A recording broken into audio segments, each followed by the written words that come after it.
read business of the day.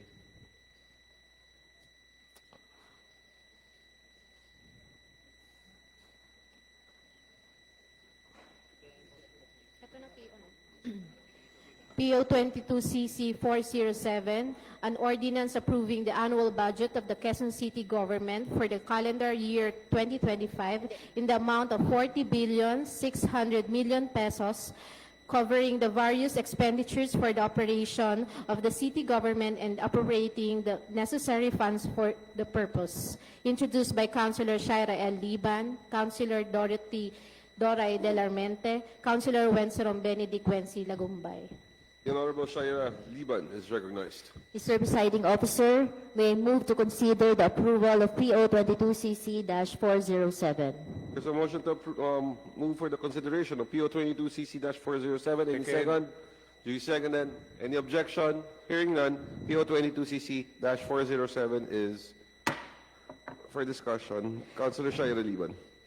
The Executive Department, headed by our very hard-working and multi-awarded Mayor, Mayor Joy Belmonte, City Administrator Mike Alimurong, the Finance Committee, represented by our City Budget Officer, Ms. Marian Gigi Orellani, transmitted the Quezon City proposed annual budget for fiscal year 2024 last October 14 to the Office of the Secretariat of the Sangguniang Panlunsod.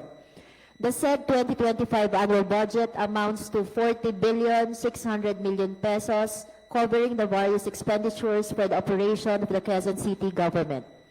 On behalf of the Quezon City Council, I, Shai Liban, the chairperson of the Committee on Appropriations, together with the chairperson of the Committee on Laws, Rules, and Internal Government, our Majority Floor Leader, Councilor Dorothy Delarmente, MD, and the chairperson of the Committee on Ways and Means, Councilor Wency Lagumbay, have carefully reviewed the said annual budget proposal to ensure that the budget is properly allocated to the various units, offices, and departments.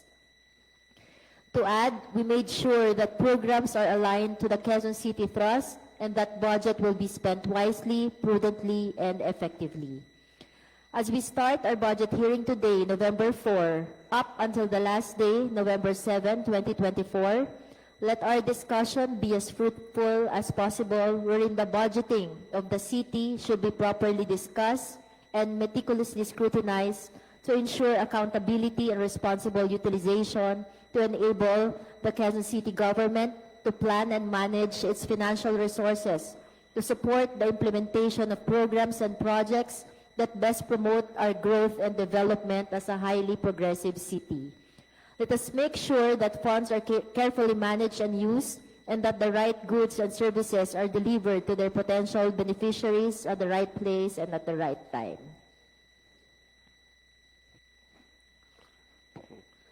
All right.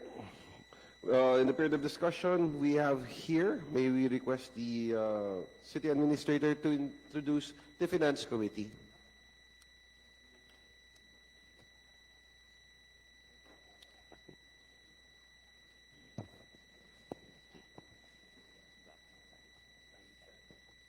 Okay, so good morning, honorable members of the City Council.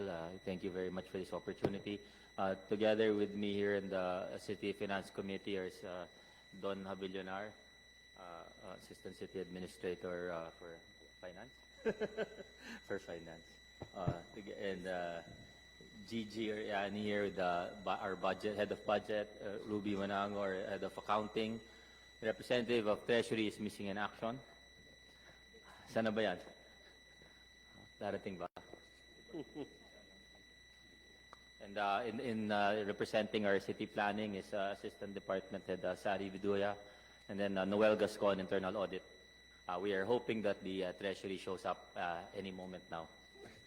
It's on the way, apparently. So that's All right.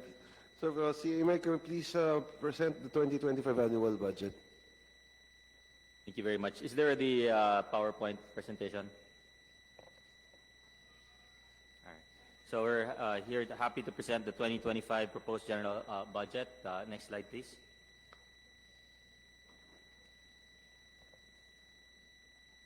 Next slide. All right. Next slide. Next slide. Ang dami kang intro talaga, Gigi, no? All right. So So this is our proposed budget for 2025 is 40.6 billion. This is just a very slight increase from past year's budget of what did we end up finding? 39.0018. Yeah, that's always hard, no? Kasi Gigi likes some magic number, no? So hindi ko ma-memorize yung last part. So it's actually very very small increase if you consider this. No, it's broken down as follows: 23.8 billion coming from regular sources, 8.5 billion from national tax allocation, and 8.2 billion from non-regular sources, including a significant beginning balance of about 6.7 billion. And that's much lower than this year, wherein in the 39 billion budget, 12 billion came from beginning balance. No? Just so that you understand what's going on. Next slide, please. So the Finance Committee actually had this much to work with initially. There was initial proposals from all the executive departments, came out to be 54.9 billion. So trying to make that go down to 40 was really the challenge. No? So next slide. You will see the attempts where this all came from. Ano yan? Next slide.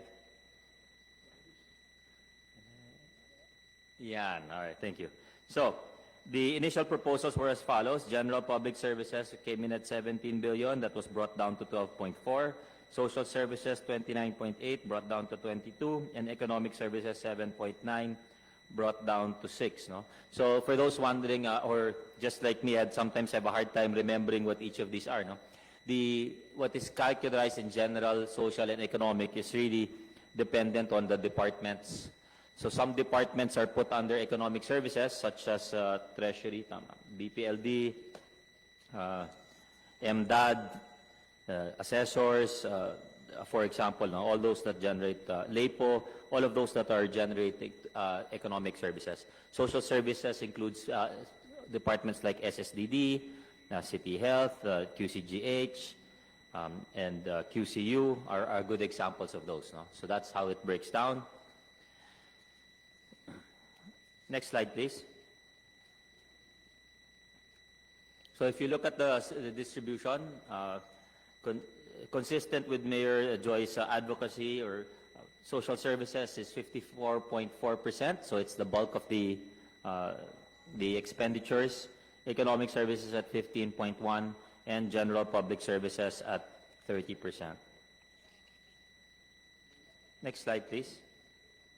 In terms of budget account distribution, you'll see that the PS is 21.3%. That's the plantilla portion of it. It includes both filled and unfilled positions.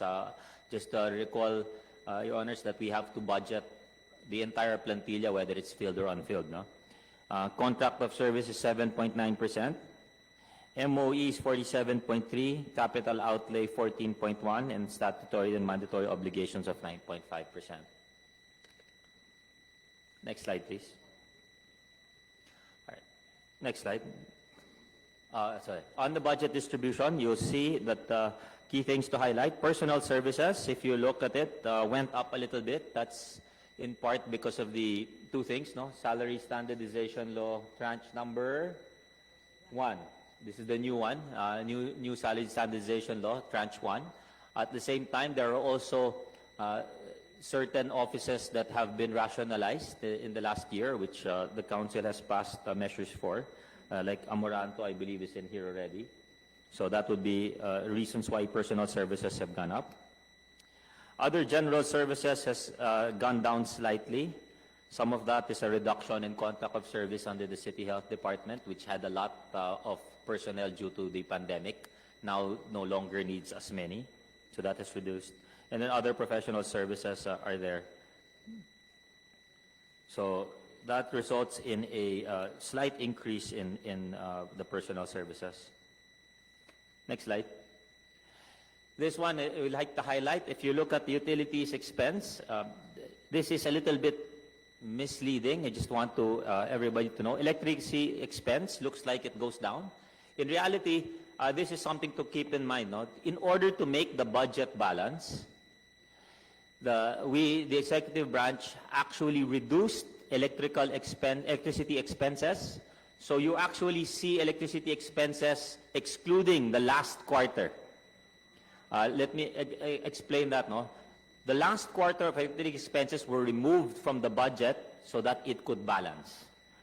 Where are we going to get that from? Is, as mentioned earlier, personnel services. You have to budget whether it's filled or unfilled. So we already know that there is a certain portion of unfilled positions which will result in savings. Usually this amounts to about 2 billion pesos every year. So because the savings are realized after, in the middle of the year, so after the first half of the year, 1 billion in savings is most likely generated from unfilled positions, that will then be used through a supplemental budget in order to fund electrical expenses. So that's currently what's happening with it, no? Otherwise, this budget is really, again, you saw the starting point at 54 billion, there was really no choice, no? Having said that, we can always implement a 4-day work week as an option, in which case we do not have to put the electrical expenses back. But that's a longer conversation, no? So, electrical expenses, one. Water expenses has gone up. Your telephone expenses have also gone up. And that's really in part because of, partly because there are a lot more buildings that we are funding. There's all the action offices have come up. Internet subscription expenses, why did that go down? Has gone down. Fuel and oil has gone down. That one is quite easy to explain because a lot of the budgets for fuel and oil are now transferred to national government subsidies. So it's already been put in directly into QCPD and BFP. So you do not see it in our budget anymore. In terms of fuel and oil, it now looks like subsidy to national government agencies. No? And subscription expenses, some of that has gone up. In effect, the utilities looks like it has gone down, but in reality, this is partly impacted by the fact that electricity expense looks lower than it should be. So keep that in mind. Again, it's missing 1 quarter. Go to the other overhead expenses. So this one, insurance expense has remained steady. This is not because we do not have more buildings. We are actually just being more judicious in terms of which ones are being insured and when. Right, so that's part of the challenge. No? The more buildings you end up with, the more insurance expenses you actually end up with. So because of budget constraints, working with GSD, we actually have to determine which ones to insure and which not to. Not surprisingly, janitorial and security services are up. That's both of a result of the wage increase that has been passed in the last year, and at the same time, also more buildings to secure. The environment and sanitary expenses really has gone up. That is the garbage collection. Again, that is a combination of everything from fuel, wage increase. And last year, we actually had a big problem because when this year, I mean, we had a big problem when the typhoons hit. We actually had to supplemental budget such a large amount for garbage because suddenly we had a lot in a few days. No? So the garbage has gone up, bank charges and the others are pretty much standard. As a result, other overhead expenses are up by 316 million. Next slide. So if you look at the total overhead in combination, it's up slightly, but again, it's missing about 150 million of electricity expenses. Next slide. In terms of mandatory and statutory obligations, again, you'll see 20% CDF, that's calculated based on the budget. So that increases slightly. DRM fund also has gone up. These are all calculated. No? The one thing I want to highlight here, and this is important, is that the MMDA amount is also been reduced, not because we're not supposed to fund it, but again, the MMDA amount, just to balance the budget, will also be taken out from the savings from the personnel expenses. So there's about 500 million of MMDA that is not listed there right now. It will be taken from savings of personnel. Okay, so this is again, to balance the budget at the start of the year, we had to remove that. Election reserve, you will see there's an election reserve on the anticipation that there is in fact an election next year. There is expectation that if the barangay elections do happen, then the election reserve may need to be higher, and again, we will take it from personnel savings as well. All right, so next slide. So all in all, you have the overhead and mandatory expenses totaling 22 billion, a slight increase for a total budget of 40.6 billion. What remains as a result of all of that is the funds remaining for programs and projects of the various departments and offices is resulting into 18.3 billion, or an increase of 515 million, representing 45.15% of the total budget. Next slide. So if you look at the back one slide, budget distribution, it looks as follows. As you can see, programs and projects, as mentioned, is 45.1%. The PS is 21.3%. Contract of service is 7.9%. Utilities 2.3%.